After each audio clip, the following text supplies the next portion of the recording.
Hello, this is my course project for Machine Learning Foundations for Product Managers. This is on Coursera, presented by Duke University. This project has to do with a combined cycle power plant and using the data from this power plant to predict electricity generated by a power plant in general. This is a regression problem, which means we are predicting a continuous number rather than a category. To measure how well this model performs, I chose the root mean squared error. This punishes outliers or mistakes, I guess, potentially in the data more heavily, which I thought was important since we were predicting energy in this case. I will also report the mean absolute error and R squared, or the coefficient of determination, to give additional insight into accuracy of the model. The data set contains several input columns: ambient temperature, exhaust vacuum, atmospheric pressure, and relative humidity. These will be used to try to predict power output, which in the data set is represented on the far right column. I standardized the numeric values in the data set so they're on a similar scale. I also used a pipeline so that all pre-processing steps happen automatically as part of the model training.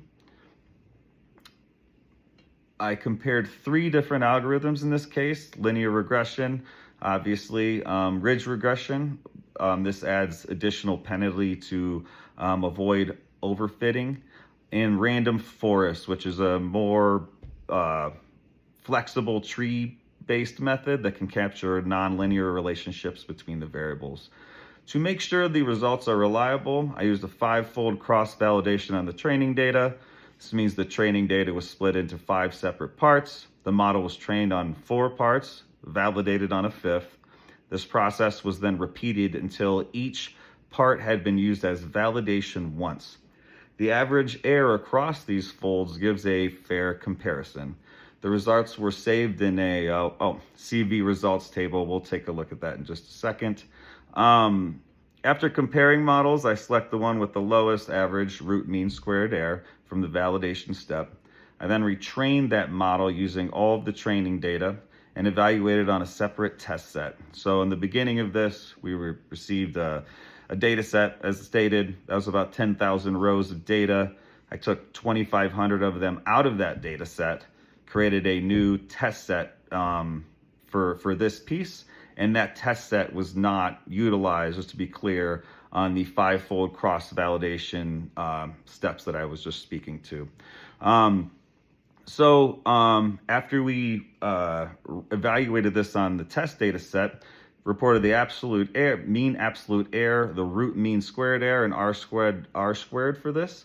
I also created a scatter plot showing predicted values with the actual values. This helps visualize how closely the model's predictions align with reality. And lastly, I used permutation importance to measure which input variables had the most impact on the predictions. For example, temperature or atmospheric pressure, which of those mattered more in predicting energy output? All right, lastly, these are the outputs from my Python script. All right, this first one will show the 3 different models and the different evaluation metrics used to determine their accuracy.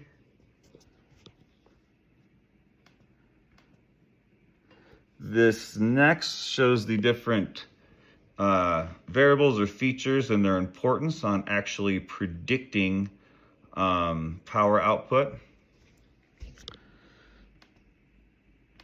And then the last here is the scatter plot showing how well our model aligns with predicting reality based on the data set. So as you can see, this model is a pretty good fit. All right, I think that'll do it.